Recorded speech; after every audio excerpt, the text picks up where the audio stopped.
What's up, guys? Today I'll be reacting to 3 true scary lockdown stories. Now, I'm sorry I couldn't make a Halloween video, but then this will cover it. Yep, it's from Nightmare himself, the scary guy. Now let's do this and let's pop open his video. Let's go, let's see it. This is something you guys have been requesting the hell out of for a long time. Really? It took a lot of time, but I finally found 3 stories that take place during school lockdowns. Okay. It was a typical boring day in calculus, only it was Friday, 7th period, meaning the week was almost over and spring break would finally be upon us. So everybody was getting antsy in their seats, I could tell. Story 1, everybody. We didn't have a test that day like a lot of my friends did with their other teachers. So our teacher in the middle of class just decided to start playing games with us on Sporkle.com. He was a very laid-back teacher like that. As we were doing some brand logo quiz on Sporkle, I remember the exact moment it happened. Right after my friend answered a question, I remember the exact answer too, Adidas. The dean's voice came through the loudspeaker. He sounded panicked and frantic as he told all the teachers this was not a drill and to go into lockdown. I actually got the chills and I got goosebumps on my arms as our usually laid-back teacher too seemed panicked as he ran to turn off the lights and ushered us to the back corner of the room. We all sat in silence for about 2 minutes.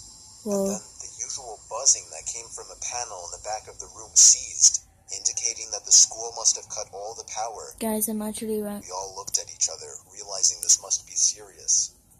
Guys, I'm literally reacting to this for at the night. It's really night and it's like 1 in the morning. I don't know what to expect to this, but yeah, I'm just telling you guys right now. A few more minutes of waiting later, we heard a man screaming at the top of his lungs coming down the hallway. Oh my Two god. girls in the class actually started crying, which made all of us even more scared. As the screaming got closer to the classroom, the lunatic-sounding man started banging on the lockers while screaming, "I'll kill all of you." It was at that moment that I started to fear for my life. That's not My scary at teacher all. shushed us as we all looked at each other to see our peers' reactions. The banging then moved from the lockers to our classroom door. And that's when... Guys, I'm actually getting the chills right now. This guy, Mr. Nightmare, he's awesome. He's awesome. Yep, that's all I wanted to say, because he's awesome at making the stories even horrifying of his voice. Yeah, I just wanted to say One of that. the crying girls screamed no. No to Banging on what? the door only grew worse as the man started screaming, "Open up." 2 of the girls in the class were crying out loud now. It felt like an eternity that man was pounding at the door. But eventually, he finally continued down the hallway, screaming like a mentally insane person until we could not hear him anymore. I'd say 10 minutes later, though it felt like half an hour given the situation, the dean came back on the loudspeaker explaining the situation, which was surprising for him to do. He explained that some apparently mentally unstable person entered the building and assaulted the woman sitting at the front desk, causing her to flee the building screaming, and staff wasn't sure if the man was armed or not. Now, this was before the school had cameras or could afford proper security, so the school was wide open to something like this happening.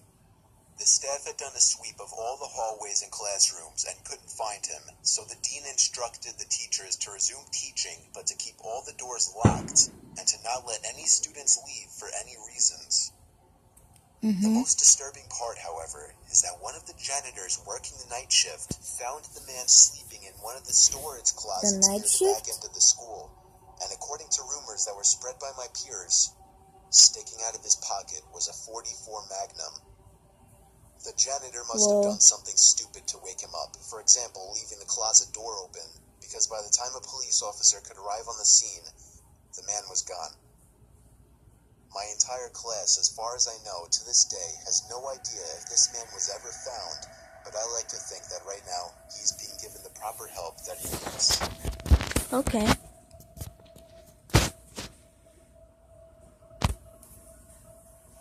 Story 2. lunch Okay. periods. First lunch period is for all 6th graders and some 7th graders. The second lunch period is for the other half of the 7th graders and all 8th graders. The lockdown happened in the beginning of October. The day the lockdown occurred, it was overcast and rainy. During the first lunch period, I heard 4 loud booms. I personally thought it was thunder, but the entire lunch crowd started screaming. I was thinking those kids were just serious pussies, but the campus security came in and started yelling at people to go into the multi-purpose room, and the kids who were in line buying lunch had to throw out their lunch and come inside. Me and some friends went inside the room along with a huge... Okay, for me personally, I'll just eat my food. Like, if there was a lockdown, I'll just eat my food fast, because if I was really hungry, I'll just eat it fast. And then the lockdown just came by, and then I'll just eat it fast. I'm just munching that up, and then try to, throw up a little bit. I don't know. But, yeah, I'll just eat it fast, or something. Yeah, I'll do something like that. Group of other kids. Everyone was curious as to what was happening. Our multi-purpose room is huge, and the back wall of the room is made of see-through glass. When me and my friends were rushed inside the campus, security was covering the glass with the curtains, and there were adults at every exit. My friend Eric was curious, as well as the rest of us, so he asked one of the adults what was going on. When he came back, he said, "You know how right in front of TMS there's those houses?" I replied, "Yeah." "There's this mentally disabled, crazy man that barricaded himself in front of his house, and he's threatening to commit suicide and kill the cops if he's evicted. He was walking around outside of school watching kids in a weird way," Eric told us. It turned out the man was also a registered sex offender, making matters worse. We were stuck in the multi-purpose room for a whole hour, taking up 2 periods. After the whole thing was settled, we were escorted to our classrooms one by one.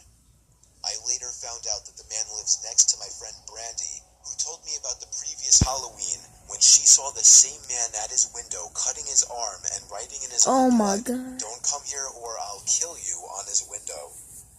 Of course, being Halloween, people, including Brandy, assumed it was just for the holiday. But after this horrific incident, we knew this man was mental, and we're glad he never got near us.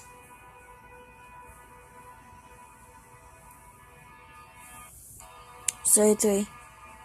I'm 22 years old, fresh out of college, and I recently got a job at my old high school as a sort of computer intern in the school basement. The basement of the school is very messy and disorganized, but there is a small 3-person office that's actually very nice down there. It has 3 nice big desks, 2 mini fridges, a flat-screen TV mounted on the wall, and oh so satisfying air conditioning, a luxury the students and teachers cannot enjoy in the school. And of course all the school servers and other computery stuff.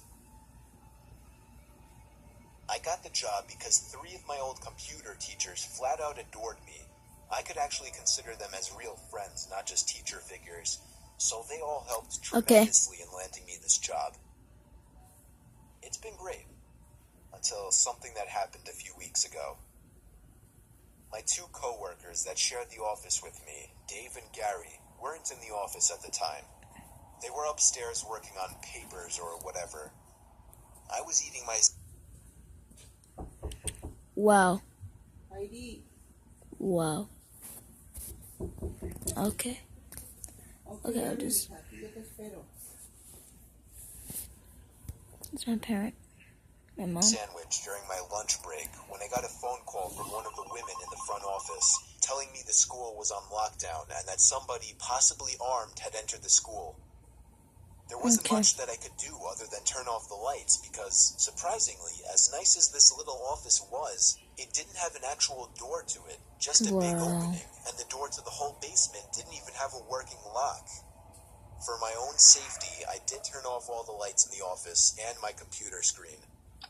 I kept my phone on the desk, texting both Gary and Dave, but they wouldn't respond.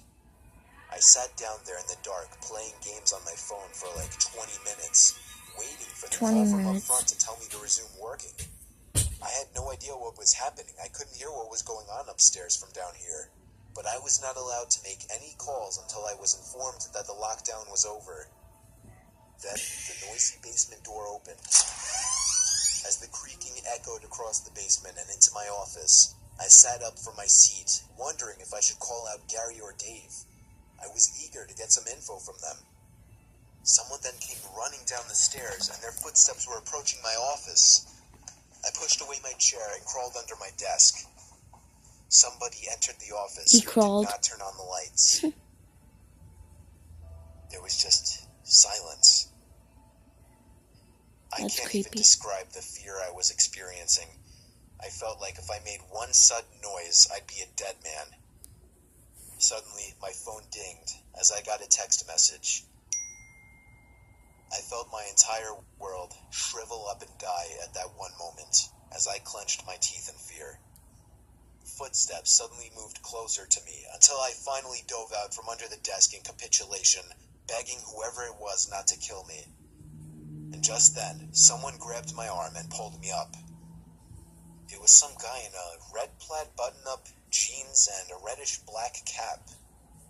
He told me, "It's okay, I'm just down here hiding with you." "What's going on up there?" I whispered to him. He kind of ignored my question and asked me if there's an exit down here. I told him, "Yeah, around that way." Before he could do anything else, I asked him, "Who are you?" There was a brief moment of silence before he started explaining he was coming in to pick up his son when a teacher told him to hide. After his explanation, I checked my phone and saw the text I received was from Dave. It said, "Dude, this is fucking crazy. Some guy with a gun shot Mr. Buckley. He's wearing a red shirt Oh my and a hat. god. Whatever you do, don't come upstairs." I was about to reread that text out loud to the man until I realized. I looked up and felt my stomach sink. The man seemed to catch on to my suspicious stare. Panicking, all I could think to do was to run for the upstairs. A gunshot echoed through the basement, and I could hear the bullet ricochet off something metal in the darkness. Whoa. Thank God the bullet missed me, and I made it upstairs. Fortunately, police were waiting at all exits, including the basement exit, and caught the man the second he opened the door. More good news. Our teacher, Mr. Buckley, survived the gunshot. It was later Okay, determined good. that the man and Mr. Buckley had some beef for whatever reason, but that was never revealed. All we know is that Mr. Buckley couldn't have done anything that would have warranted this kind of reaction. And I know that the sound of that gunshot will forever echo in my mind. Okay, that's creepy.